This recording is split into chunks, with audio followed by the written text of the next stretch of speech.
Dober dan, lepo pozdravljeni na webinarju označevanje medicinskih pripomočkov z oznakami UDI. Vesela sem, da vam lahko predstavim standarde GS1, ki so vodilni v svetu na področju avtomatske identifikacije in elektronske izmenjave podatkov in jih uporabljajo v več kot 20 gospodarskih in storitvenih industrijah. Močno pa so prisotni tudi v zdravstvu. Zato sem še posebej vesela, da je koristnost standardu GS1 in njihovo uporabnost v praksi prepoznal tudi naš dolgoletni član, današnji zlati sponzor podjetje Inel. Podjetje Inel je ponudnik celostnih rešitev za identifikacijo, serializacijo in agregacijo farmacevtskih izdelkov, skladno z Evropsko direktivo Falsified Medicine Directive. Prav tako celovite rešitve in storitve ima za označevanje z edinstvenimi oznakami UDI, torej z uredbo Medical Device Identification, o kateri bomo govorili danes. Naprave in sistemi podjetja Inel pomagajo farmacevtski, kozmetični, živilski industriji, industriji pijač in industriji medicinskih pripomočkov. Namenjene so nadzoru ustreznosti in kakovosti izdelkov, povečanju proizvodnih kapacitet in skladnosti z dobro proizvodno prakso in predpisi. Razvili so najsodobnejše track and trace rešitve, ki so implementirane tako v Sloveniji, v Evropi in širše po svetu. Če povzamem, Inel v številkah imajo preko 1400 inovativnih track and trace rešitev, preko 400 sistemov za etiketiranje, več kot 170 zaposlenih in več kot 30 let izkušenj ter pohvalijo se lahko 100% zadovoljstvom kupcev. Hvala torej podjetju Inel za zlato sponzorstvo današnjega dogodka. Pa če predstavim še sebe, sem Marija Groznik, tehnična svetovalka za standarde GS1 z področja zdravstva. Preden nadaljujem, pa še par tehničnih informacij, upam, da se dobro slišimo. In sicer bo webinar trajal maksimalno 90 minut, sem vključujemo tudi čas za odgovore na vaše vprašanja, za katera vas kar že zdaj prosim, da jih kar sproti vpisujete v polju chat, tam desno spodaj na ekranu. Na njih bomo odgovorili na koncu posameznega sklopa. Če bi pa zmanjkalo časa za odgovore, pa brez skrbi, odgovore lahko dobite tudi po mailu. Zdaj pa se posvetimo naši vsebini. Danes boste v prvem delu seminarja poslušali o sami uredbi, torej o regulativi MDR, o časovnici EUDAMED in podobno. V drugem delu pa bom predstavila tudi vidik čisto konkretno označevanje medicinskih pripomočkov skladno s sistemom GS1 in UDI. Sedaj pa pozdravljam našo predavateljico in se ji hkrati tudi zahvaljujem za njen čas, namestnico vodje področja medicinskih pripomočkov na Javni agenciji za zdravila in medicinske pripomočke, gospo Karmen Klun. Karmen, izvolite, beseda je vaša.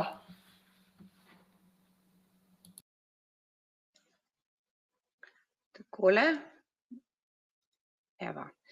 Jaz vas pozdravljam še iz svoje strani, kot je gospa Marija povedala, prihajam iz Javne agencije za zdravila in medicinske pripomočke. V sklopu mojega predavanja se bomo sprehodili skozi uredbo, ki je zelo obširna. Majčkeno bolj se bomo posvetili proizvajalcem in pooblaščenih predstavnikov, katere v bistvu tole naše predavanje bolj v bistvu obsega. Pogledali bomo časovnico EUDAMED, kako kaže, in pogledali bomo, katere podatke je potrebno predložiti ob sami registraciji. Zdaj pa jaz samo da se jaz tole ugotovim. Evo. Takole, najprej bi se posvetili temu 2. členu MDR, kjer so opredeljeni pojmi. Rada bi vas opozorila na par stvari, in sicer gospodarski subjekti, ki so v sami uredbi omenjeni, so proizvajalci. Proizvajalec, vemo, je uredba pravi fizična ali pravna oseba, ki pripomoček izdela ali ga popolnoma predela in ga da kot takega na trg. Tukaj imamo pooblaščene predstavnike proizvajalca, zopet fizična ali pravna oseba, ki jo je pisno pooblastil proizvajalec iz tretje države, da v njegovem imenu izvaja naloge. Uvoznik je vsako podjetje, ki daje pripomoček iz tretje države na trg Unije. Distributer omogoča dostopnost na trgu, vendar to ni proizvajalec ali uvoznik, dokler ta ne pride do končnega uporabnika. In pa uredba govori tudi o osebi iz 22. člena, to so proizvajalci sistema in paketa. Ob tem naj povem, uredba sama pravi fizična ali pravna oseba. Ta fizična oseba ne more biti posameznik, zaradi druge zakonodaje gre tukaj vedno za poslovni subjekt, kot vemo, fizična oseba so tudi espeji. Tele besedne zveze, na katere bi vas rada opozorila in se pojavljajo skozi celotno uredbo, so omogočene dostopnosti, kjer gre za vsako dobavo pripomočka za distribucijo, potrošnjo ali uporabo na trgu. Govorimo o dajanju na trg, to je prvo omogočanje dostopnosti na trgu Evropske unije. Na trg dajeta tako proizvajalec kot uvoznik, in pa dajanje v uporabo, to je tista faza, ko je pripomoček prvič dostopen končnemu uporabniku na trgu za predviden namen. Kot smo že omenili, majčkeno bolj se bomo posvetili proizvajalcem. Proizvajalci seveda so tisti, ki zagotovijo, da je pripomoček izdelan v skladu z uredbo. Vzpostavljen morajo imeti sistem obvladovanja tveganj, ga tudi nehto vzdrževati. Opisan je v oddelku 3 priloge 1, kajti tukaj gre za v bistvu nek neprekinjen proces skozi celotno življenje pripomočka na trgu, se pravi, pripravi se načrt, ovrednotijo se tveganja, opredelijo se vpliv informacij tudi, ki pride iz poproizvodne faze. Poleg tega mora proizvajalec pridobiti klinično oceno v skladu s členom 61, ki je opisana tudi v prilogi 14 v delu A. Klinična ocena lahko temelji ali na klinični raziskavi, lahko temelji na kritični oceni neke znanstvene literature že pripomočka na trgu, lahko pa tudi po proučitvi drugih možnosti zdravljenja, ki so v tistem trenutku na voljo za predviden namen. Tehnična dokumentacija mora biti pripravljena v skladu s prilogo 2 in pa prilogo 3. Priloga 2 govori o splošnem opisu pripomočka, UDI, trgovsko ime, princip delovanja, vse informacije, ki jih mora predložiti proizvajalec, se pravi oznake, navodila v jezikih držav članic, kjer bo pripomoček na voljo, informacije o zasnovi in izdelavi z vključitvijo vseh faz, poleg tega metode, ki jih je uporabil glede varnosti in učinkovitosti ali uporabo harmoniziranih standardov in podobno. Medtem ko priloga 3 govori o tehnični dokumentaciji, o nadzoru po dajanju na trg, se pravi, tukaj pa govorimo o zbiranju informacij o resnih zapletih, sprejetih korektivnih ukrepih, posodobljena poročila o varnosti, posodobitev klinične ocene. Poleg tega morajo proizvajalci izpolnjevati obveznosti iz člena 27, ki govori o sistemu UDI, in registracije tako pripomočkov kot gospodarskega subjekta, o čemer govorita člena 29 in 31. Za pripomoček mora proizvajalec pripraviti izjavo EU o skladnosti. Tukaj je sprememba, do sedaj smo poznali izjavo ES o skladnosti, določena je v členu 19, priloga 4 pa vsebuje vse podatke, ki morajo biti na sami izjavi navedeni. Naloga proizvajalca je tudi namestitev CE oznake, ki je seveda v določenih proporcijah ostaja enaka, kot je bila po direktivi, je pa narisana tudi v prilogi 5. Poleg tega morajo imeti proizvajalci vzpostavljen, dokumentiran, ga tudi izvajati in redno posodabljati sistem vodenja kakovosti. Tukaj govorimo o splošnih zahtevah, o upravljanju virov, o obvladovanju tveganja, o sami izdelavi izdelka, to je vse od načrtovanja izdelave in razvoja, in kot smo že večkrat omenili, sistem nadzora po dajanju na trg, o čemer govori člen 83. Samemu izdelku morajo biti priložene informacije iz oddelka 23 priloge 1, ki govori o označevanju in o navodilih za uporabo. Sprejeti mora korektivne ukrepe v primeru neskladnega pripomočka. imeti sistem za beleženje zapletov in poročanje v njih, o tem govorita člena 87 in 88, in pa sodelovati s pristojnim organom, to je JAZMP. Ena velika novost, ki jo prinaša uredba, o njej govori 15. člen, to je oseba za skladnost z zakonodajo. Uredba pravi, da mora imeti vsako podjetje, večja podjetja zaposleno, mikro in mala podjetja pa na voljo osebo, ki zagotavlja skladnost z zakonodajo, ki ima točno določeno stopnjo izobrazbe, govorimo o diplomi, lahko je to medicina, farmacija ali kakšne druge inženirske vede in leto delovnih izkušenj s zakonodajnimi zahtevami in sistemi vodenja kakovosti, lahko pa gre tukaj za 4 leta poklicnih izkušenj z zakonodajnimi zahtevami ali sistemi vodenja kakovosti, seveda na področju medicinskih pripomočkov. In kakšne so odgovornosti te osebe? Ta oseba mora zagotavljati in preveriti, da je skladnost pripomočkov preverjena v skladu s sistemom vodenja kakovosti, kot ga ima proizvajalec, da sta tehnična dokumentacija in izjava pripravljene, kot nalaga uredba, in da so seveda tudi redno posodabljene, da so izpolnjene vse obveznosti glede sistema nadzora po dajanju na trg, da so izpolnjene tudi obveznosti poročanja členi 87 do 91, to govorimo o vigilanci medicinskih pripomočkov, in da so tudi za pripomočke, ki so predmet raziskave, da imajo pripravljeno izjavo, kot jo nalaga drugo poglavje priloge 15, da so izpolnjene obveznosti glede varnosti in učinkovitosti. Če se majčkeno dotaknemo pooblaščenih predstavnikov. Vemo, da mora imeti vsak proizvajalec iz tretje države na področju Evropske unije pooblaščenega predstavnika.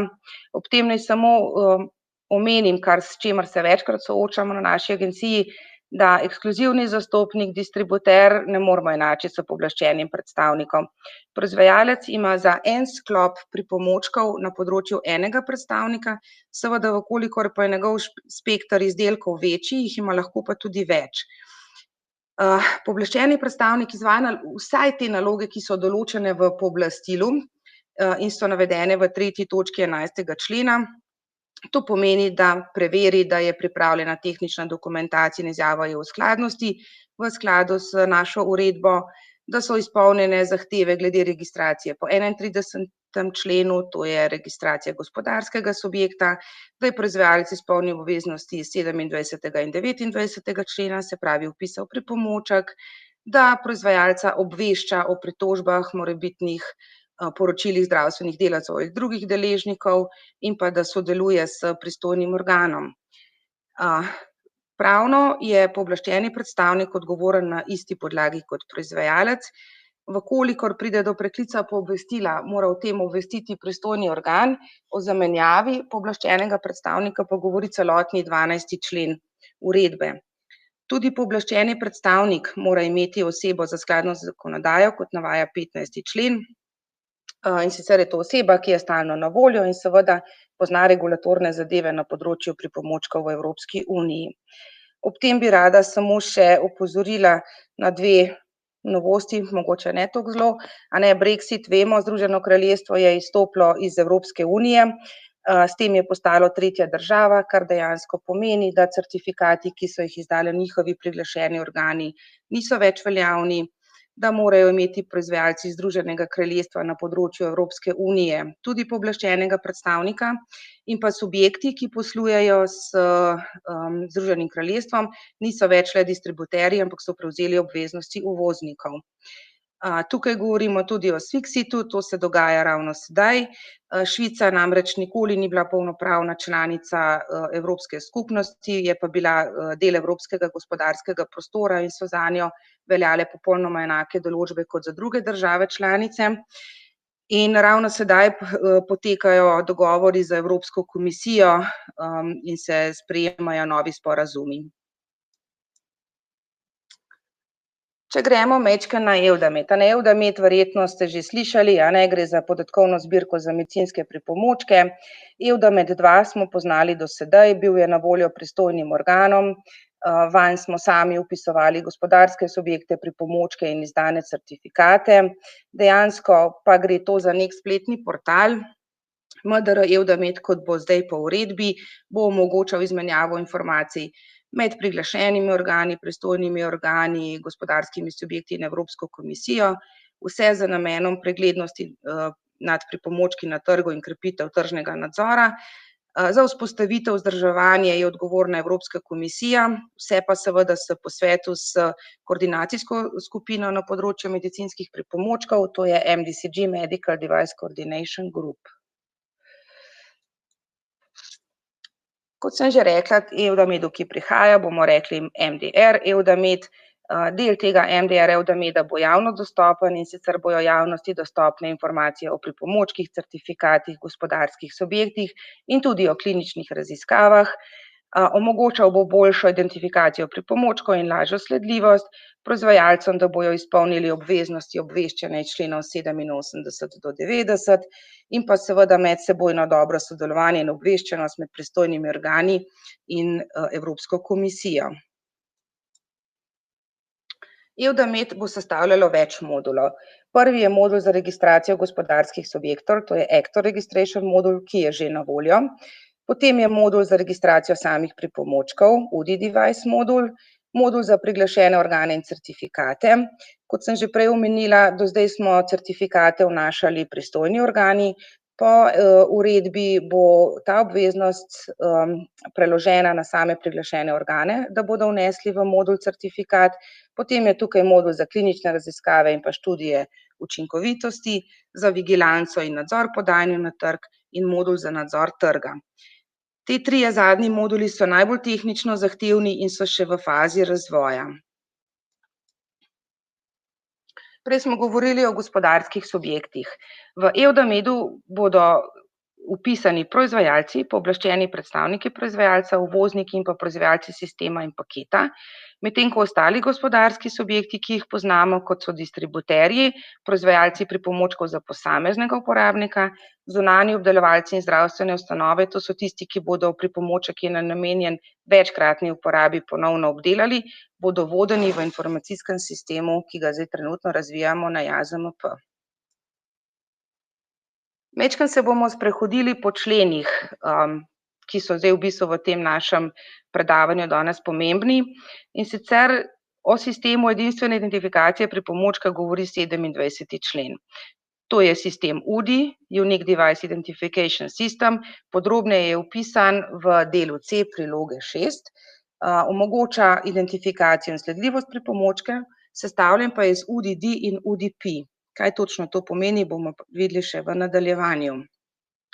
29. člen je tisti, ki nalaga proizvajalcem, da preden dajo pripomoček na trg, v skladu s pravili subjekta izdajatelja, pridobijo osnovni in dodelijo UDD, ga vnesejo v podatkovno zbirko UDI, še skupaj z drugimi elementi podatkov iz dela B priloge 6.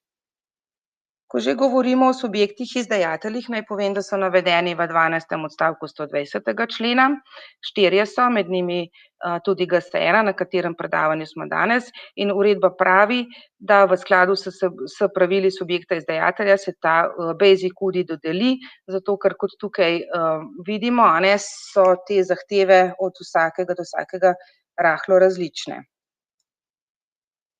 O registraciji gospodarskih subjektov govori 31. člen.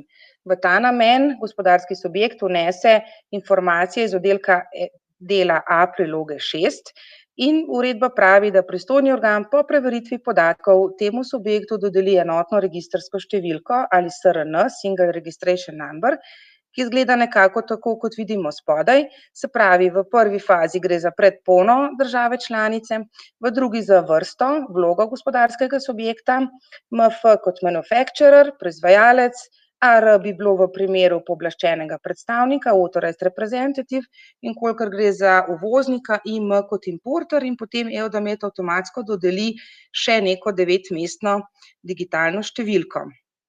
Ob tem naj povem še, da kolikor gospodarski subjekt opravlja več funkcij hkrati, zelo velikokrat je lahko proizvajalec tudi uvoznik, mora pridobiti 2 SRN številki ali več,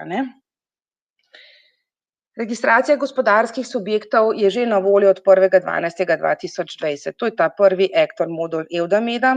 Zaenkrat vpis v Evdamed ni obvezen, je pa priporočljiv. Na spletni strani JAZMP sproti objavljamo novosti, Pripravili smo tudi nek dokument Koraki do uspešne registracije v Evdamedu. Drugače pa je na strani Evropske komisije zelo veliko informacij in ena celotna stran je namenjena samo temu modulu Actor Registration. Ves čas smo govorili o prilogi 6. Priloga 6 je tista, ki govori o UDI sistemu in o delih, ki so potrebni za uspešno registracijo. Informacije v zvezi z gospodarskim subjektom, ki jih je potrebno predložiti, so vrsta subjekta, se pravi, ali gre za proizvajalca, pooblaščenega predstavnika, uvoznika ali osebo iz 22. člena, kontaktni podatki te osebe, ime, naslov. Vkolikor predloži druga oseba informacije, so tudi kontaktni podatki te osebe in pa iz 15. člena kontaktni podatki osebe odgovorne za skladnost z zakonodajo. To je, kar se tiče gospodarskega subjekta.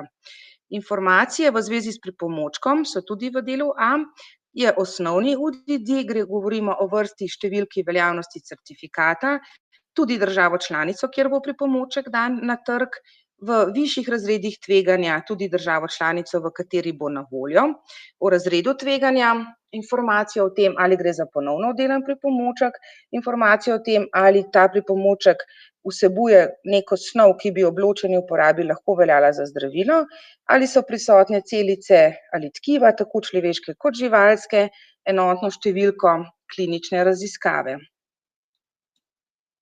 Del B so pa osnovni podatki isto priloge 6, ki jih je potrebno predložiti za podatkovno zbirko UDI skupaj z UDD in členoma 28 in 29. To je pa informacija o proizvajalcu, njegovem SRN, osnovni UDI, razred tveganje, koda iz nomenklature. Naj ob tem povem, da je bila izbrana italijanska nomenklatura, CND nomenklatura, vpisana je v 26. členu in je brezplačno na voljo vsem uporabnikom. Ime, trgovsko ime, morebitna druga imena, model pripomočka, ali gre za enkratno uporabo, da ali ne, ali je to ponovno obdelan pripomoček, potem še vse druge informacije, če so kakšni posebni pogoji skladiščenja, posebna opozorila, teh podatkov je veliko.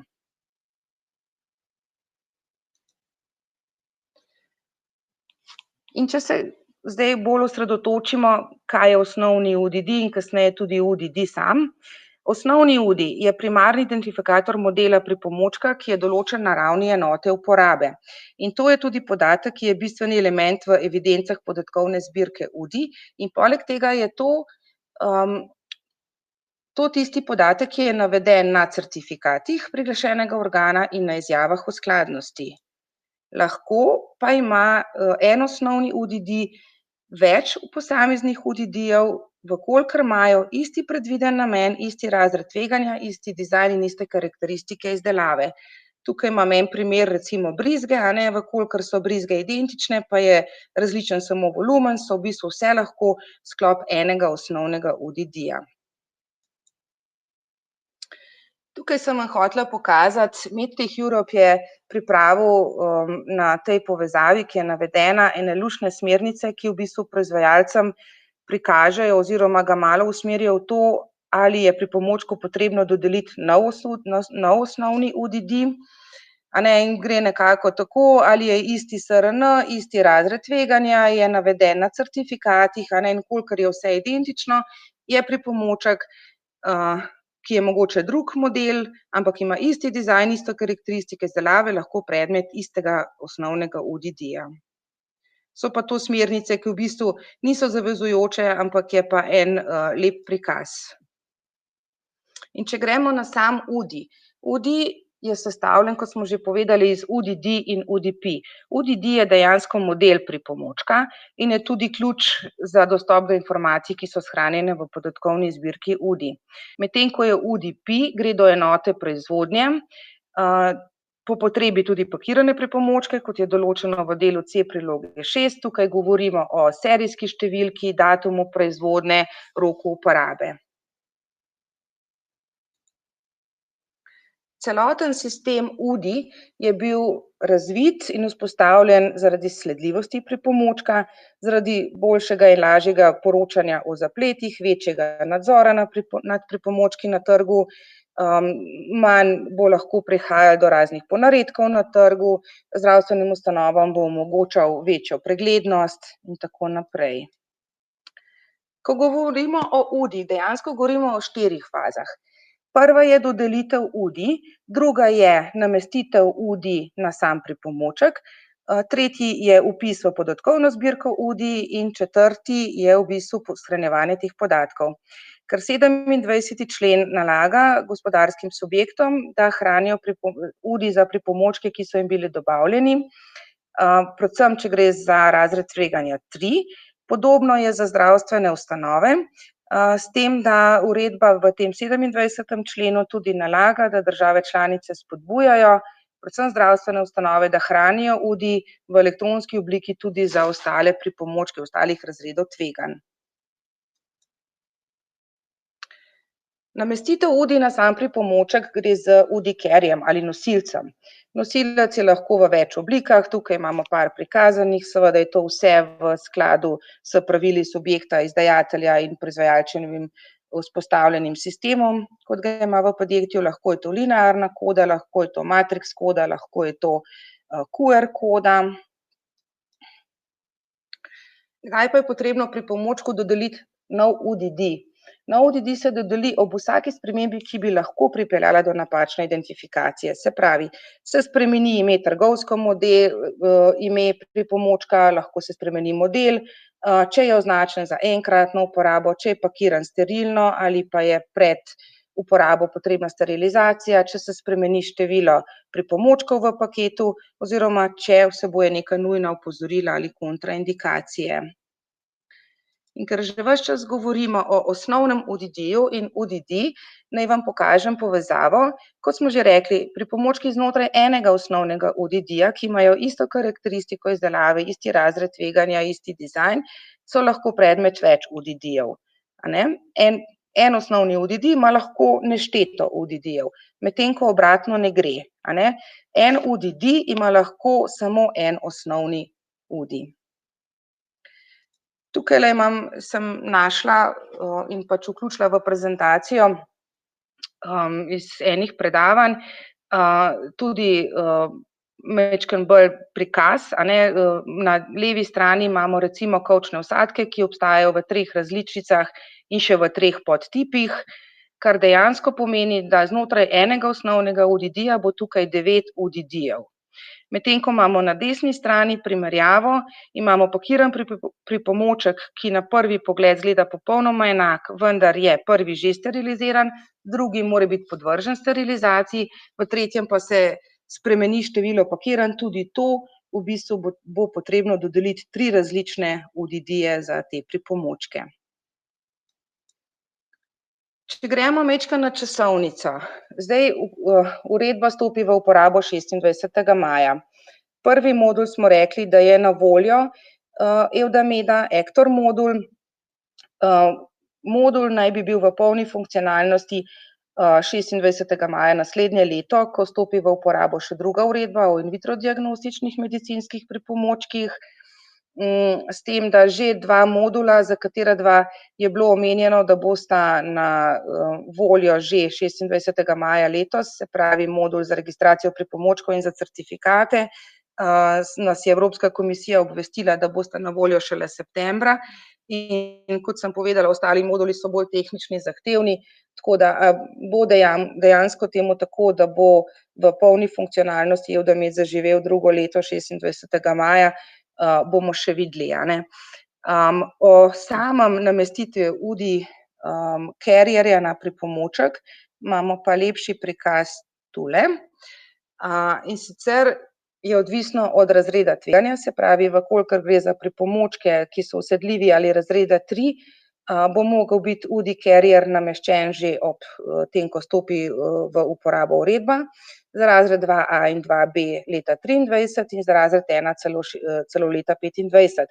V drugi vrstici imamo označevanje pripomočkov, ki so namenjeni ponovni uporabi, tudi tu vidimo, da je odvisno od razreda tveganja, kdaj je potrebno namestiti in v tretji so v bistvu pripomočki, ki so skladni z IVDR, se pravi in vitro.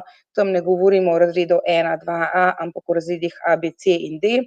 In tudi D kot največji razred tveganja bo prvi podvržen temu, da je označen s UDI sistemom. Majčkeno bi se dotaknila prehodnih določb 120. člena. Vemo, da pripomočki razreda 1 bodo lahko dani na trg po 26. maju, le vkolikor bodo skladni z MDR.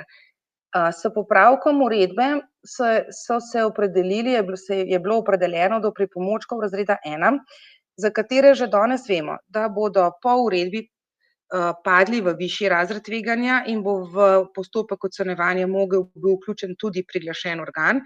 Za njih pa je bila izjava pripravljena pred 26. majem letos. Te bodo lahko na trgu še do 26. maja 2024. Potem imamo pripomočke višjih razredov, ki so na trgu na podlagi izdanega certifikata. So lahko do izteka veljavnosti oziroma najkasneje do 26. 5. 2024.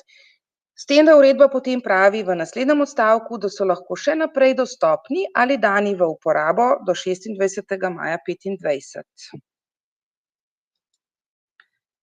Kar dejansko pomeni, da po 27. maju 2025 se ne bo smelo prodati nobenega pripomočka več, ki je skladen z direktivo. In to je tudi namen, eden izmed namenov, zakaj sem vam v začetku podala to razliko med dajanjem na trg in omogočanjem dostopnosti, ker kot sem že omenila, v skladu s 4. odstavkom 120.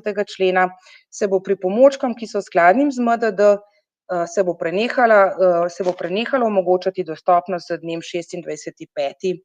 2025. 123. člen, ki govori o začetku uporabe MDR, pravi, da se uredba uporablja od 26. maja 2021, to je bilo zaradi covida spremenjeno, prej je bilo leto 2020. Pravi pa tudi, da v primeru, če Evdamed ne deluje v celoti, da se obveznosti uporabljajo od datuma, ki ustreza 6 mesecem po objavi obvestila. To je obvestilo v uradnem listu Evropske unije, kot določa 34. člen, 3. odstavek, da je Evdamed polno funkcionalen. Medtem ko sama registracija UDI pa tudi 123. člen pravi, da je časa 18 mesecev že v sklopu 123. člena in seveda še plus 6 mesecev po objavi obvestila, da Evdamed deluje v celoti, tako da kot vidimo v spodnji časovnici, potem ko je Evdamed funkcionalen, je dejansko še 24 mesecev prehodnega obdobja.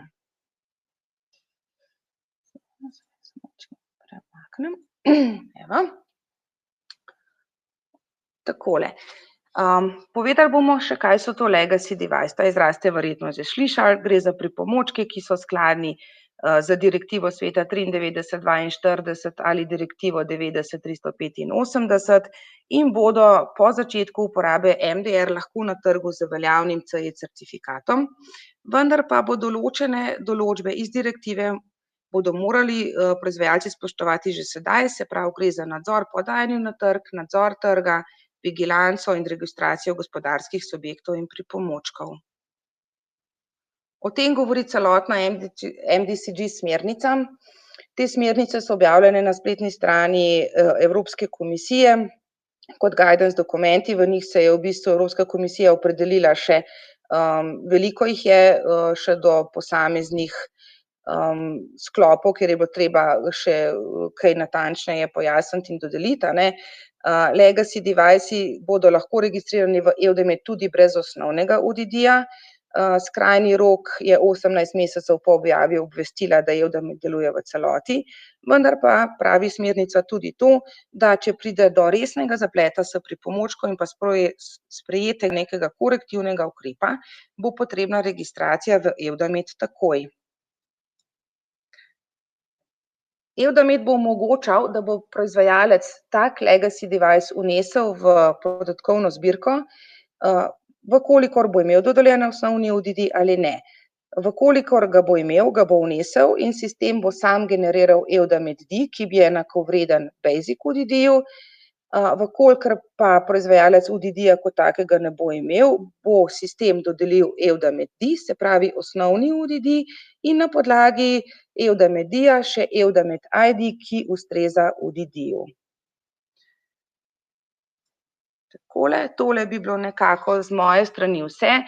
Jaz vem, uredba je obsežna, je zahtevna. Mi na JAZMP-ju smo na voljo v času uradnih ur, tudi preko spleta, vam bomo v pomoč. Lahko povem, da se vse države članice soočajo s podobnimi težavami. Sem pa prepričana, da po teh začetnih krčih in težavah, da bomo vsi skupaj uspešno pritekli na cilj. Hvala. Najlepša hvala, gospa Karmen. Zdaj dobili smo 2 vprašanja, pa jih bom kar objavila. Zdaj ta prvo nisem čisto prepričana, da preklopimo, publish. Torej, ne vem, če vidite to vprašanje. Vidim. Zdaj, mogoče samo sledljivost, bom kako se sledi z standardi GS1, mogoče kasneje jaz obrazložim. Povejte, se opravičujem. Kar povejte, kakšen je odgovor. Gospa sprašuje, kako bo v bistvu to omogočalo večjo sledljivost. Omogočalo bo večjo sledljivost zato, ker dejansko, tako kot ko bo Evdamed funkcionalen v celoti, zdaj seveda bo še prehodno obdobje celo do leta 2024, če bo vse po planu, bo vsak pripomoček viden in dostopen v podatkovni zbirki Evdamed. Seveda to bo v veliko pomoč nam, predvsem pri vodenju, recimo, ne vem, če pride do zapleta s pripomočkom, bomo tudi videli, v kateri državi članici je pripomoček bil dan na trg. Tako da upam, da smo tukaj odgovorili.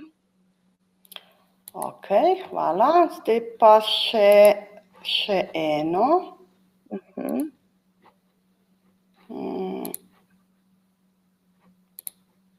Publish. Ali bo JAZMP vodila seznam medicinskih pripomočkov in proizvajalcev njih? Kot takega seznama, kot smo ga poznali do sedaj, ne. Seveda v tem prehodnem obdobju bomo tako, kot smo do sedaj objavljali na spletni strani ustrezne registre. Pripomočki, ki so skladni z MDR, se že lahko dajo na trg in jih imamo tudi že nekaj opisanih. Tako da to v bistvu se bo vse odvilo zdaj do začetka uporabe te uredbe, na kakšen način se bo to vodilo. Bo seveda naša osnovna, enkrat, ko bo celoten sistem vzpostavljen in vodilo bo pa Evdamed. Do zdaj smo poznali registracijo pripomočkov samih na agenciji, take registracije, kot jo v bistvu poznamo, ne bo več. V bistvu za vnesti osnovni UDD in vse te podatke bo odgovoren proizvajalec sam. Okej, pa še enega imava.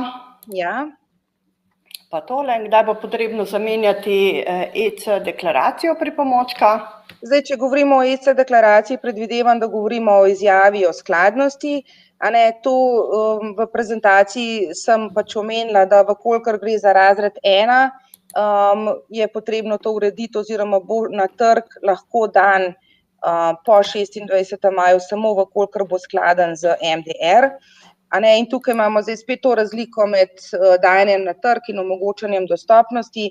Vkolikor je tak pripomoček že bil dan na trg s strani proizvajalca in je nekje v dobavni verigi, se bo seveda lahko porabil najkasneje do leta 2024. Tako da to, zdaj, če pa gre za pripomočke, ki so skladni z direktivo na podlagi izdanega certifikata, pa do izteka veljavnost certifikata oziroma najkasneje do leta 2024. Okej, pa še enega imava. In sicer v 25. členu MDR zahteva razkritje členov dobavne verige JAZMP, ali je do razkritja členov upravičen tudi proizvajalec z namenom boljšega nadzora dobavne verige, na primer distributer razkrije, od koga kupuje proizvajalčeve pripomočke. Zdaj na to vprašanje vam težko odgovorim. Vemo, da bo proizvajalec v sklopu registracije pripomočka mogel označiti, v katerih državah bo ta pripomoček dan na trg. Zdaj, a bo to pa dejansko tudi naveden sam distributer, glejte, na to vprašanje lahko mogoče poskušam še pridobiti odgovor, pa vam ga posredujem naknadno. Okej, zdaj jaz ne vidim več nobenega vprašanja, tako da bi jaz se zaenkrat zahvalila gospe Karmen. Boste še z nami ostali, a ne, če bi slučajno prišlo še kakšno vprašanje, zaenkrat pa. Hvala. No, pa nadaljujemo. Se pravi, z UDI-jem v sistemu GS1 s standardi, kot smo prej videli, je akreditiranih izdajateljic UDI oznak več. Mi smo eni izmed njih in danes si bomo čisto konkretno pogledali, kako standardi GS1 označujemo medicinske pripomočke in kako v bistvu generiramo posamezne identifikatorje. No, najprej pa nekaj besed o naši organizaciji. Smo globalna organizacija, na svetu nas je podobnih predstavništev, kot je GS1 Slovenija 114, potem iz Bruslja od Global Officea pokrivajo še dodatnih do 150 držav. Začelo se je leta 1974 v bistvu v živilski industriji, no danes je pa že več kot 6 milijard nekih piskov na blagajni BIP-ov. Smo nevtralna in nepridobitna organizacija, usmerjena h končnemu uporabniku, delujemo torej globalno, kot sem že omenila, in lokalno, in pa imamo globalne standarde in rešitve.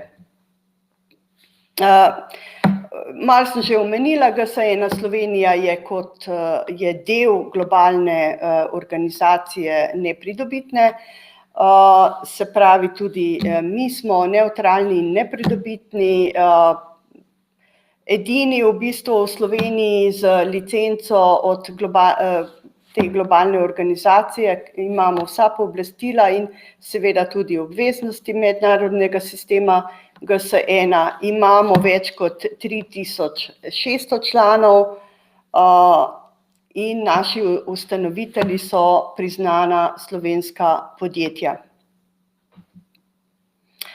No, zdaj, če gremo pa kar na sistem GS1 vis-a-vis UDI-ja, če vidite na levi strani je v bistvu izrazoslovje regulative, na desni strani pa to, kaj pomenijo ti regulatorni izrazi v jeziku standardov GS1. In sicer Basic UDDI ali osnovni UDI je v standardih GS1 GMN ali Global Model Number oziroma globalna številka modela. Potem imamo identifikator same naprave, UDDI, to je pri nas GTIN ali globalna trgovinska identifikacijska številka izdelka. Torej, z GTIN-om ne označujemo samo medicinskih pripomočkov, označujemo tudi recimo zdravila, označujemo, ne vem, kekse, skratka, ni namenjen samo zdravstvu ali pa medicinskim pripomočkom, z njim lahko označujemo v bistvu vse izdelke in tudi storitve. No, potem pa imamo UDPI, proizvodne podatke, to so pa zapisani s pomočjo naših aplikacijskih identifikatorjev. Primer takega identifikatorja je AI17, recimo datum izteka roka uporabnosti, potem 10, številka lota oziroma proizvodne serije, datum proizvodne ali pa tudi serijska številka. Zdaj, katere podatke zapisati, seveda v črtno kodo, a ne, to je skladno z regulativo, pa tudi v bistvu z zahtevami vaših kupcev. Ker na posameznih tržiščih, a ne, zahtevajo mogoče kakšne, se podatki lahko tudi razlikujejo. No, vse skupaj to, a ne, UDI in UDPI je v bistvu sistem UDI, pri nas so pa to GTIN plus aplikacijski identifikatorji je tudi sistem UDI. Zdaj, sama regulativa ne zahteva, ne predpisuje, tako kot je recimo na zdravilih predpisan podatkovni nosilec GS1 Data Matrix. Tukaj MDR ne predpisuje, ampak seveda glede na zahteve, katere podatke mora koda vsebovati, potem tudi so priporočeni podatkovni nosilci, ker v EAN13 ne morete zapisati drugega kot GTIN, torej črtno kodo oziroma identifikator pripomočka. No, v GS1 128 pa GS1 Data Matrix pa lahko zapišete mnogo podatkov. Kar bi še omenila tukaj, naj poudarim, a ne, kot je že prej gospa Karmen omenila, nas je akreditiranih organizacij subjektov izdajateljev več, ampak ko si izberete pač standardno hišo, potem morate tudi teh standardov se držati oziroma jih striktno upoštevati. Zakaj govorim, da smo globalni in v bistvu GS1 standardi v bistvu so v svetu, to pa govorim na podlagi izkušenj in podatkov iz ameriškega trga, torej so v bistvu 85% vseh pripomočkov na svetovnem trgu je označenih z GS1 standardi. Torej, ostali akreditirani izdajatelji so bolj ali manj prihajajo samo iz zdravstva, a ne, v drugih industrijah jih praktično ne uporabljajo.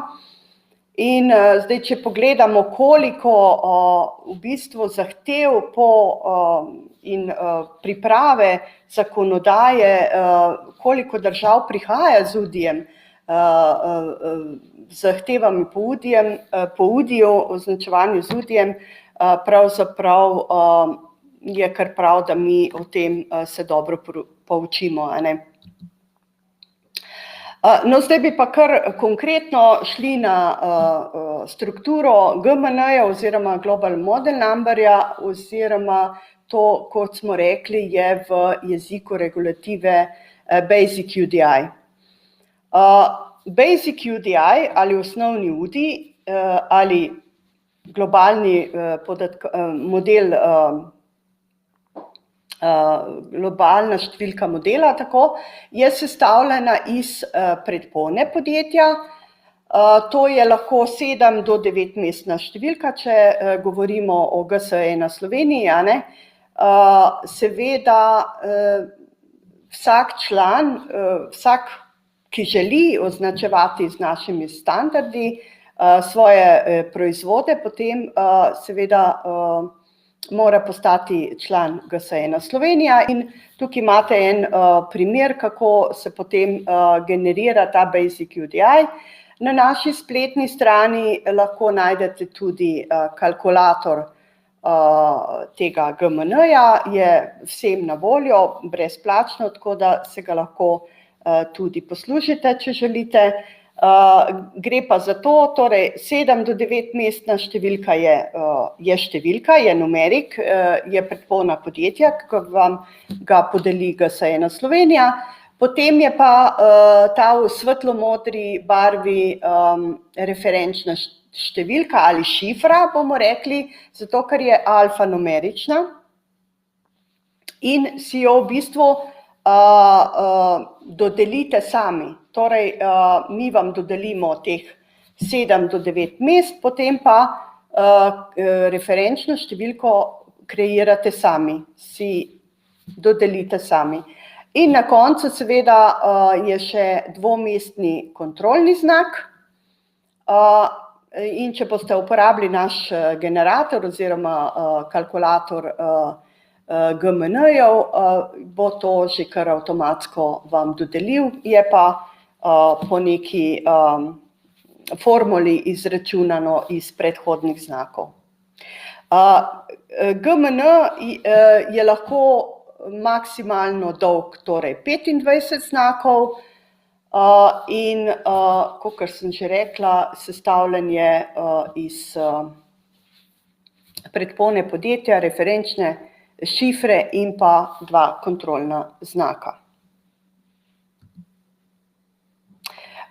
Sem že omenila, lahko na naši spletni strani je kalkulator GMN oziroma Basic UDI-ja.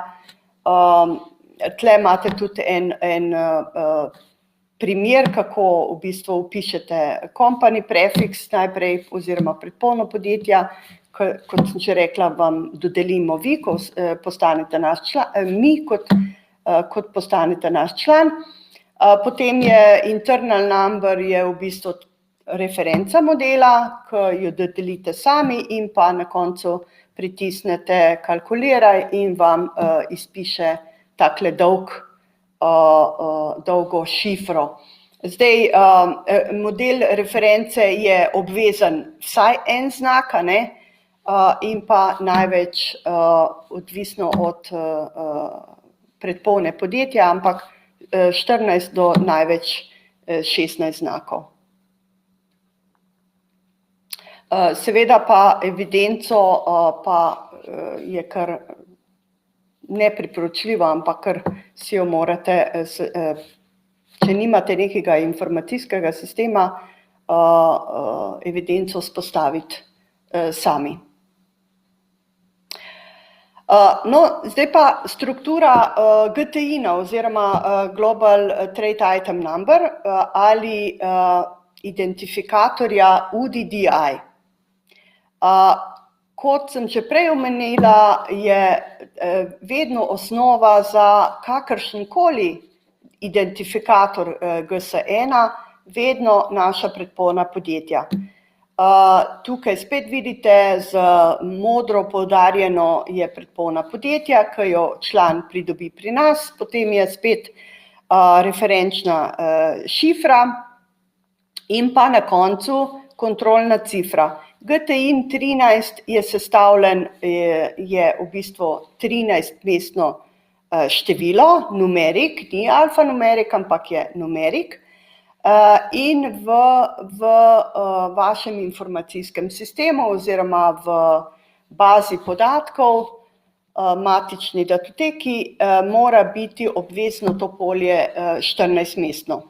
Zato je tudi tista siva, nepoudarjena vodilna ničla spredaj. Prav tako za GTIN obstaja kalkulator kontrolne cifre, na naši spletni strani je tudi dosegljiv, kaj reči, kontrolna cifra, števka je izračunana iz, prav tako kot GMN, tle pa primer iz predhodnih številk. No, kakšna je zdaj razlika med GTIN 13 pa 14, GTIN 14 je v bistvu, ga sestavimo iz GTIN 13, in rečemo brez kontrolne cifre, dodelimo oziroma na začetku mu dodelimo identifikator oziroma indikator. Vrednost tega indikatorja mora biti med 1 in 8, glede pač na nivo v hierarhiji pakiranja, in potem na novo izračunamo kontrolno cifro. Ampak tale GTIN 14 z indikatorjem spredaj pride upoštev bolj pri izdelkih ali pa pakiranih z spremenljivo vsebino, kar pa mislim, da medicinski pripomočki niso, tako da pri zdravstvu GTIN 14 ne pride toliko upoštev. No, tle je še iz naše spletne strani, kako v bistvu lahko uporabite našo rešitev, kalkulator GTIN-a, kaj reči, dosegljiv je na naši spletni strani. Zdaj pa, če pogledamo aplikacijske identifikatorje oziroma če preidemo na podatke, na UDPI. Že prej sem malo omenila, da v črtno kodo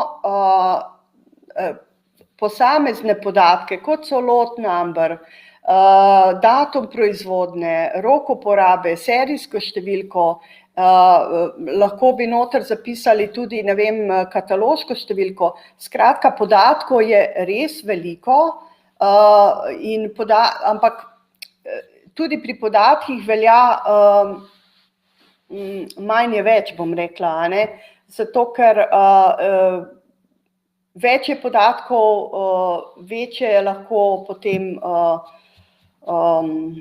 kompleksnost, bom rekla, te črtne kode, ampak na desni strani sem obkrožila, kateri podatki so največkrat pridejo upoštev pri vpisovanju v črtno kodo in to, kot že rečeno, GTIN, je aplikacijski identifikator 01, potem lot je skoraj obvezno, je 10, zdaj 11, datum proizvodnje pride upoštev pri tistih medicinskih pripomočkih, ki nimajo nekega roka uporabnosti, recimo neki kirurški instrumenti, ne vemo točno, do kdaj jih bomo imeli v uporabi.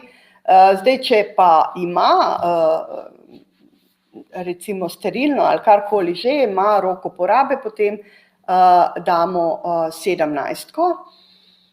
No, serijska številka pa pride upoštev pri implantantih, obvezno, pa pri drugih medicinskih pripomočkih mislim, da še ne, kar pa ni rečeno, to se lahko spremeni. Bolj je pa tukaj pri zdravilih, če gledamo zdaj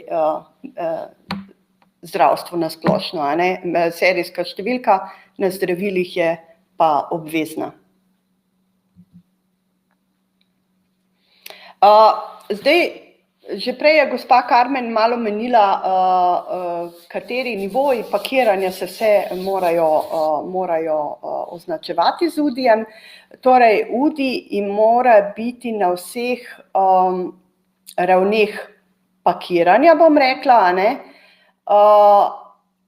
in torej vsak nivo pakiranja zahteva svoj UDDI oziroma svoj GTIN, razen vsebniki ali pa logistične enote ali pa, ne vem, med katerimi so tudi palete, recimo, ali pa te ladijski kontejnerji, so pa izvzete iz UDI-ja, ampak za poslovno rabo pa sledljivost pošiljke, recimo palete ali pa kontejnerja v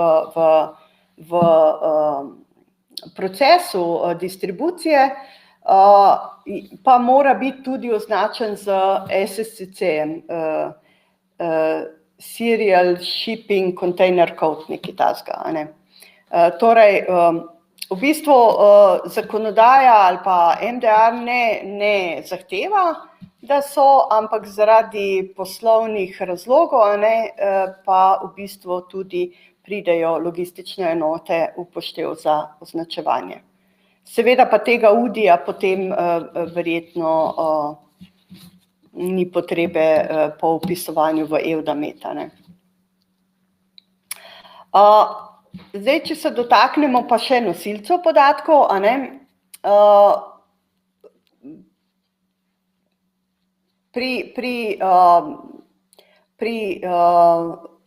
v bistvu nosilci podatki so malo odvisni od razreda tveganja, ne.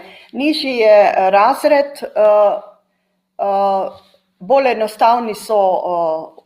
enostavno je označevanje, bom rekla, in v prvi razred bi rekla, da pride upoštev EAN13, torej v črtno kodo zakodiran samo GTIN. Seveda v prihodnje bo takih medicinskih pripomočkov z EAN13 označenih vse manj, bi rekla, zato ker tudi potrebe vaših kupcev so že danes malo drugačne, a ne? In GS1 128 pa GS1 Data Matrix sta tista dva podatkovna nosilca, kamor lahko zapišete mnogo podatkov. Zdaj, kakšna je razlika med njima? Razlika je predvsem v robustnosti, a ne? Vidite, da je GS1 Data Matrix mnogo manjši od GS1 128. Se pravi, če na izdelku oziroma medicinskem pripomočku ni prostora, a ne, potem vsekakor priporočam GS1 Data Matrix, seveda pa je spet odvisno tudi od zahtev, tako regulative kot naših kupcev. In če vidite za primer tele škarice, a ne, to je nek kirurški instrument, pride tudi direktno označevanje na sam device, na sam pripomoček, pride v upoštev. No, tukaj so pol še radiofrekvenčna identifikacija, to pri nas še ni toliko v veljavi, ampak ena od možnosti je pa tudi, ena od možnosti nosilca podatka je tudi radiofrekvenčni RFID. Zdaj, tle so malo neki primeri, kako izgleda to označevanje. Če pogledate na desni sliki, je v bistvu, in tudi na levi, no, je GS1 128, ne, in je, če pogledate v modrem, svetlo modrem je GTIN oziroma Device Identifier, zapisan, kako se zapisuje, a ne, na desni strani pa so ostali podatki, kot so lot, pa expiry date in pa lahko bi bila tudi serijska številka. Naj opozorim, da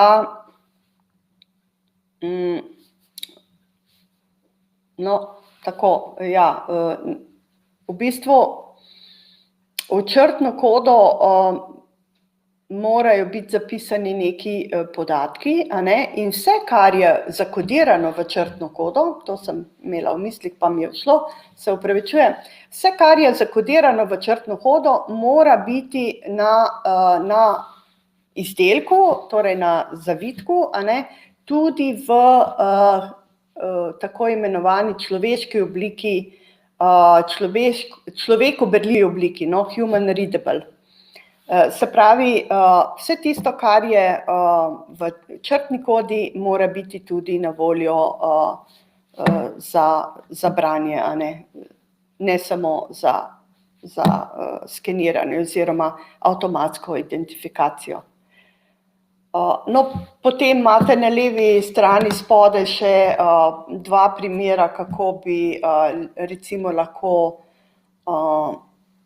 označili z UDI-jem direktno na medicinskem pripomočku, se pravi, pride tukaj v upoštev graviranje. Kajti ta oznaka nikakor v nobenem primeru ne sme, recimo, če gre za nek kirurški medicinski pripomoček, ne sme motiti, ne vem, ne sme biti zbočeno, ne sme motiti kirurga pri delu, a ne.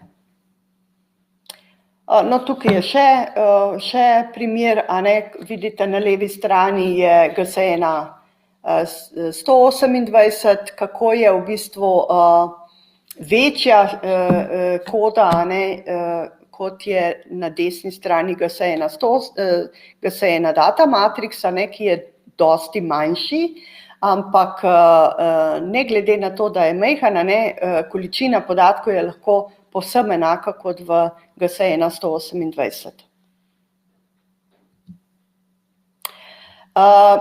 Naj tukaj še povem, da pri nas na GS1 Slovenija za naše člane imamo tudi register, kamor so v bistvu ste dolžni vpisovati svoje izdelke.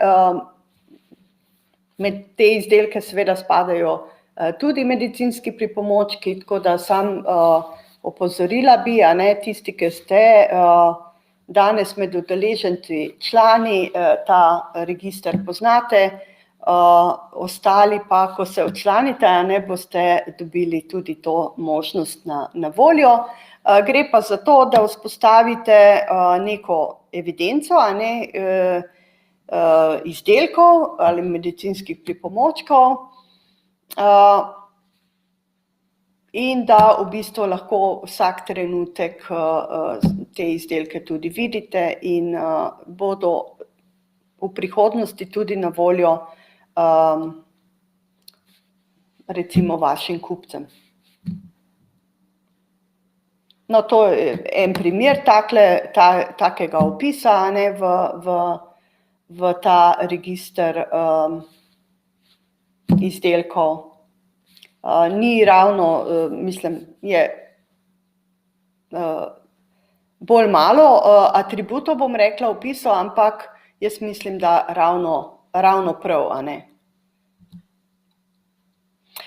Zdaj, prej je bilo omenjena sledljivost, a ne, pri GS1 standardih je vedno najbolje, da je sledljivost korak nazaj, korak naprej, a ne. To pomeni, da mi vedno v vsakem trenutku lahko vemo, oziroma vemo, a ne, kdo nam je neko surovino, material, ne vem, pripomoček, karkoli že, a ne, dobavil in komu smo mi to naprej prodali, distribuirali in tako naprej.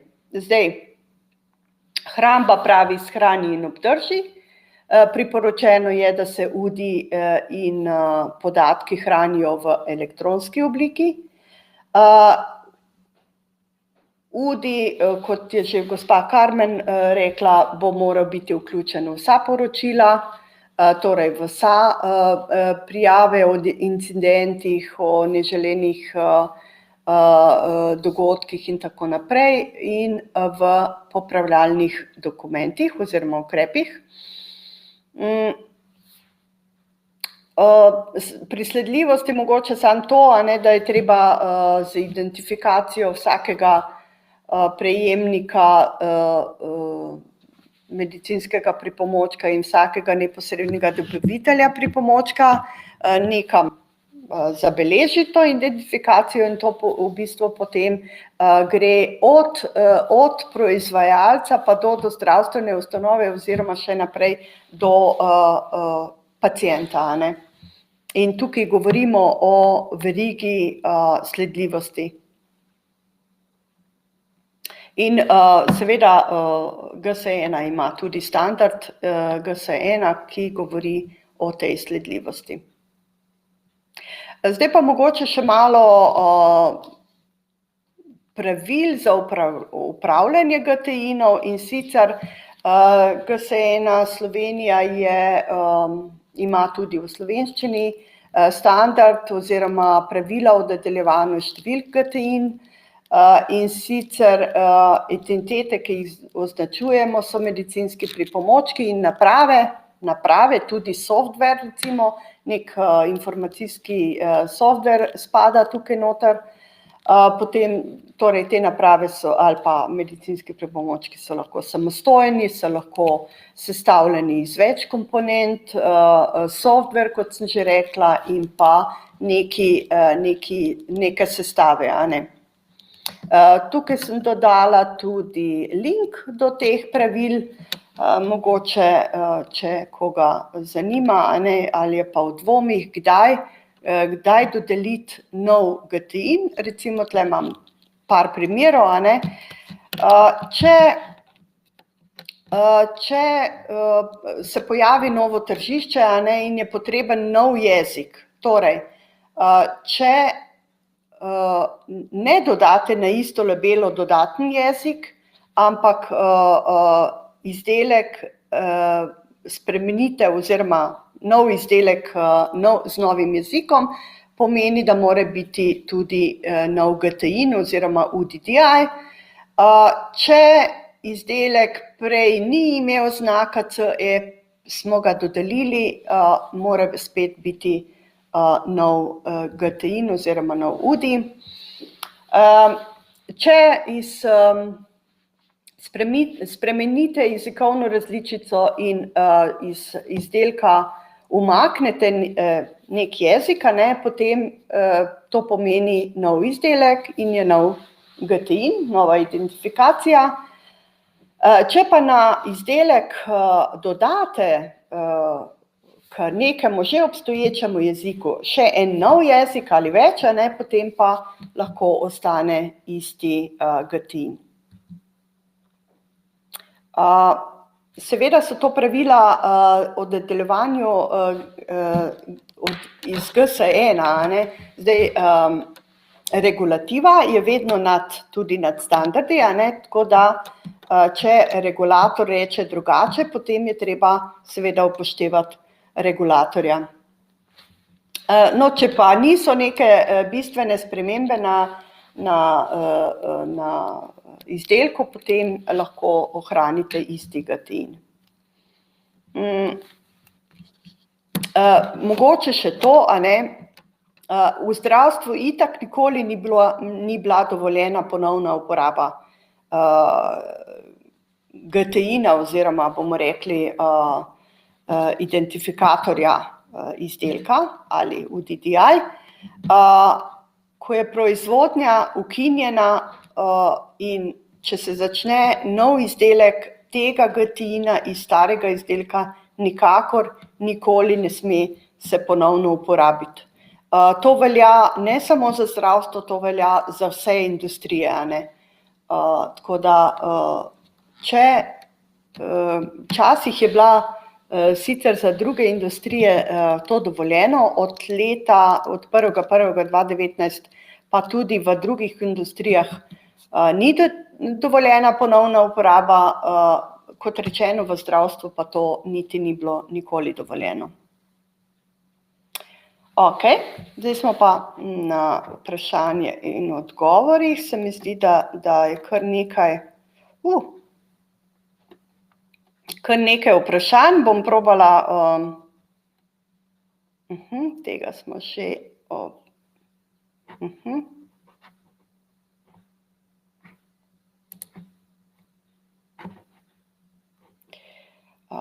pa mogoče sam da preklopim. Referenčna številka je alfanumerična, ali je lahko to samo numerična, ali mora vsebovati črko? Zdaj tako, lahko je samo numerična, lahko, vendar se zaradi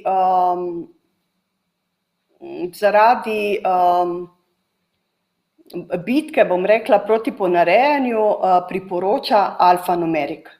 In tukaj vam priporočam, da uporabljate tudi samo velike črke. Čeprav seveda po standardi GS1, če boste brali generalne specifikacije, so dovoljeni vsi znaki po ISO-tu, a ne, so dovoljeni, ampak priporočamo velike črke zaradi različne interpretacije. To, pa naprej. Ali kalkulator prepozna napačen vpis v primeru, da se zatipkamo, zapišemo napačno predpono? Zdaj tako, kalkulator prepozna napačno strukturo.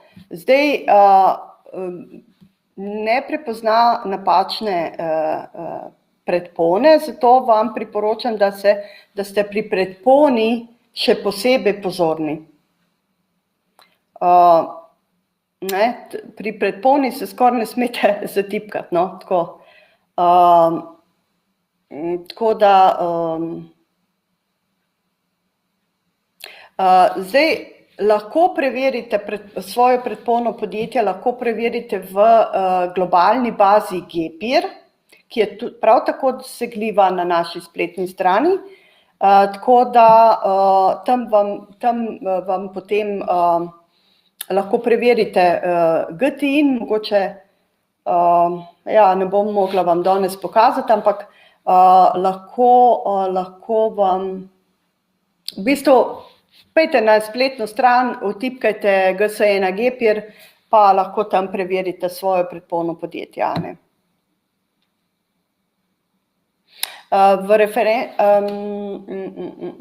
Ali v referenco zapišemo nedovoljen znak. No, če pa v referenco zapišete recimo nedovoljen znak, potem vas bo opozoril kalkulator na to. Okay. Kateri podatki so obvezni v UDPI? Mogoče je to bolj vprašanje za gospo Karmen, ampak jaz vam lahko povem, kateri so priporočljivi z naše strani, se pravi GTIN, lot za sledljivost, pa potem ali datum uporabnosti ali pa datum proizvodnje. Zdaj pa mogoče predam še besedo gospe Karmen. Ja, saj jaz v bistvu lahko dodam samo to, da že sama uredba pravi, da različne vrste UDP, vključujejo serijsko številko, številko partije, identifikator programske opreme in datum proizvodnje ali roka uporabe ali oba datuma. To je v bistvu vse odvisno spet od proizvajalčevega sistema, kako ima zapeljano, zato da bo potem tudi on točno vedel, če pride za neko serijo do nekega zapleta, da ima pač to beleženo. Se pravi, vsekakor so to datumi proizvodnje, datumi izdelave, iztek uporabe, pač čisto odvisno od samega izvajalca. Tako, jaz bi mogoče dodala na tem mestu samo še to, da lahko dobite od svojega kupca, recimo, iz neke druge države, tudi še kakšne posebne zahteve, ne vem, recimo za nemški trg bojo lahko zahtevali njihovo nacionalno šifro, da jim zapišete, in tako naprej. Se pravi, je treba spremljati tudi zakonodajo posameznih držav, čeprav boste rekli, saj smo Evropska unija za vse, MDR je nek osnovni okvir, potem pa lahko vsaka nacionalna država še napiše nek svoj pravilnik ali pa neke svoje zahteve. V bistvu, če lahko samo dodam, ne samo, da ga lahko, v bistvu ga mora zapisati, ker sama uredba kar v veliko delih prepušča državi članici, da se opredeli določenih zadev, zato smo tudi pri nas oziroma naš zakonodajalsko ministrstvo je pripravil izjavo uredbo o izvajanju uredbe, kjer se je dejansko opredelil še do drugih zadev, ni pa še sprejeta, samo še to dodam. Ok. Samo da te vidim. Publish. Mora tudi distributer v pošiljanju paketa končni stranki svojo embalažo ustrezno označiti in na kakšen način. V pošiljanju paketa, zdaj ne vem, če to mislite paleto. Že prej smo rekli, odvisno od zahteve stranke, Zdaj, če stranka zahteva za poslovno rabo, za svojo avtomatsko identifikacijo označbo na paleti, potem je odgovor da. Prej smo pa tudi rekli, da vsi nivoji pa morajo biti do palete oziroma do kontejnerja, do logistične enote, bomo rekli, označeni z UDI-jem, ne. Se pravi, za poslovno rabo pa lahko vaš kupec zahteva, ne lahko, kar večina že zahteva, no, vsaj, kakor jaz vem, v trgovini, praktično v trgovini paleta, trgovec ne bo vzel palete, ki ni označena, tako da, a ne, zato ker potem mora on vse na roke delati, a ne, v temu je v bistvu avtomatska identifikacija, ne, da z skenerjem, z enim skenom dobi vse tiste podatke v sistem, ki so zapisani v črtni kodi. To je bistvo avtomatske identifikacije, a ne. Ok, če gremo naprej. Ali mora distributer torej prevzeti vse kode, UDI-je? Zdaj, če gledamo samo iz vidika sledljivosti, je odgovor da. Ne vem, tukaj se mi zdi, da dvoma ni. Kaj pravite, Karmen? Ja, zdaj tako je, a ne, distributer seveda ni tisti, ki bo UDI-je določal, a ne, in tudi uredba v bistvu nikjer ne pravi, zagotovljena pa mora biti sledljivost, a ne. Tako da tudi distributer si mora vzpostaviti nek sistem, ki bo točno povedal, kam je kakšna paleta ali pa škatla bila posredovana, a ne. Če se spomnite, prej smo rekli, da je najboljši sistem sledljivosti korak nazaj, korak naprej. Torej, tukaj vmes je tudi distributer, a ne. Drugače se ta veriga sledljivosti prekine, a ne. Kar pa ni, ne da ni dobro, tudi verjetno dovoljeno ni, a ne. Ok, še naprej. Imamo še čas, imamo. Kje je zabeležena identifikacija vseh subjektov znotraj verige? To pa nisem ravno prepričana, če razumem to vprašanje. Subjektov, mislite poslovnih subjektov? Zdaj tako je, a ne, jaz v bistvu tudi si čisto dobro tole ne predstavljam, ampak dejansko bo ta identifikacijska veriga bo šla preko Eudamet, a ne. Problem je, tako kot sem že prej rekla, ker tudi mi teh modulov nismo videli in si ne znamo čisto točno predstavljati, a ne, ampak že s tem, ko bo proizvajalec v bistvu mogel točno povedati, kje je kakšen pripomoček na trgu in v skladu s tem tudi pripraviti navodila v vseh teh jezikih, a ne, bo določena ta identifikacija. Zdaj, da bi bili pa vsi še distributerji navedeni, pa nisem prepričana, no, če bo temu tako. Ok. Naslednje vprašanje, ali se lahko izdelka, ki je bil ukinjen in kasneje obujen, ponovno uporabi? S to obuditvijo najbrž mislite, recimo, da ste neki izdelek nekaj časa proizvajali, potem pa nekaj časa ne, a ne. Seveda, ko ga ponovno, ampak seveda izdelek mora biti natančno tak, kot je bil pri prvi proizvodnji, a ne, če gre za povsem isti izdelek, potem seveda ja, je odgovor da. Tak GTI je v bistvu v uporabi, a ne, samo proizvodnja je za nekaj časa bila, ne vem, iz nekega razloga ukinjena, a ne. Ok. Naprej, ali mora distributer UDP-ja in UDD-ja na nivoju artikla voditi tudi v svojem ERP sistemu?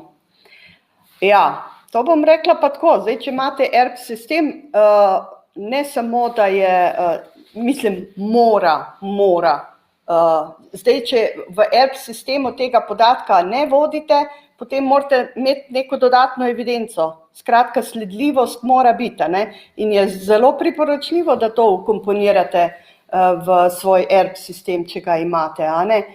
Prav tako Basic UDI, a ne? Je priporočljivo, a ne? Če tega nimate v ERP-u, potem pomeni, da neka dodatna evidenca, a ne? Okay. Gremo naprej.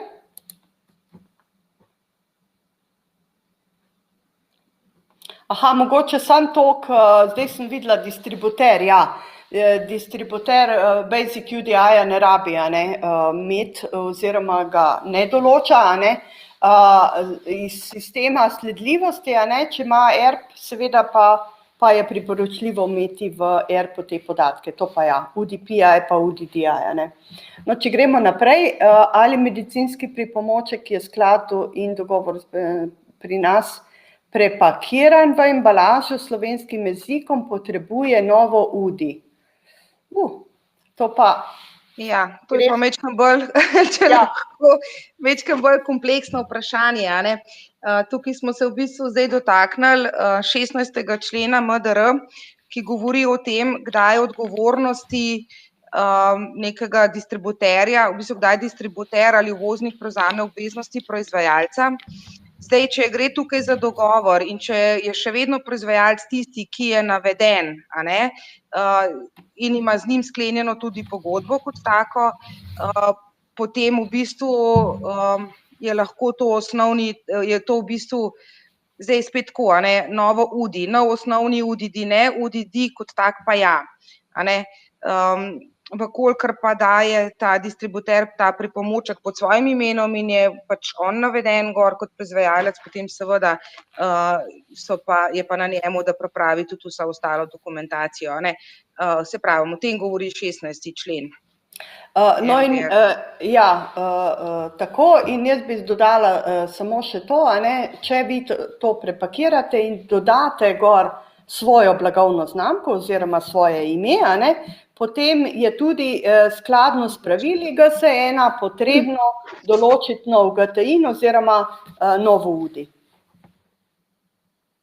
To pa imamo še eno vprašanje. Ukoliko distributer prepakira pripomočke, pri čemer sterilno pakiranje ostane nespremenjeno, mora izpolnjevati vse zahteve 16. člena, med drugim certifikat priglašenega organa, ali je dovolj pogodba oziroma sporazum o prepakiranju s proizvajalcem? Ja, zdaj tukaj smo se pa, evo, se je pa že sam tale naš deležnik dotaknil tega 16. člena, ki v eni točki govori tudi o teh pripomočkih, ki so sterilni. In sicer, če je ta sterilizacija, to je majčkeno bolj kompleksno vprašanje, a ne, ali je dovolj pogodba oziroma sporazum o prepakiranju. Zdaj, uredba pravi takole, a ne, če gre za spremembo zunanje embalaže, spremembo velikosti pakiranja, in če je to izvedeno v takšnih pogojih, da ne vpliva na prvotno stanje pripomočke, potem lahko v nasprotnem primeru pa prevzame obveznost proizvajalca, a ne. Tako da lahko nam tudi to vprašanje posredujete tudi na info@jzmp.si, pa vam bomo še bolj detaljno odgovorili, a ne. Okej, zdaj pa mislim, da sva izčrpali vprašanja, več ali manj. Na tem mestu naj se še enkrat zahvalim našemu zlatemu sponzorju, podjetju Inel. Tukajle so naši kontakti, lahko nas kontaktirate kadarkoli, a ne. Bi pa vas za konec, preden zaključimo, prosila še za kakšen majhen feedback, a ne, z anketo. Hkrati se pa vsem, gospa Karmen, posebej vam, našemu zlatemu sponzorju in seveda absolutno vsem udeležencem lepo zahvaljujem. No, če bom najdla tole polje za anketo, ga bom sprožila, sicer pa, imam. Torej, najlepša hvala za današnji webinar oziroma za današnjo udeležbo. Kot sem rekla, vsem želim še naprej lep dan in seveda se ob priložnosti spet slišimo in vidimo. Najlepša hvala. Hvala tudi z moje strani. Ja, se opravičujem, nekdo je vprašal, če dobite posnetek, seveda ga dobite. Hvala lepa. Nasvidenje. Nasvidenje, Dija.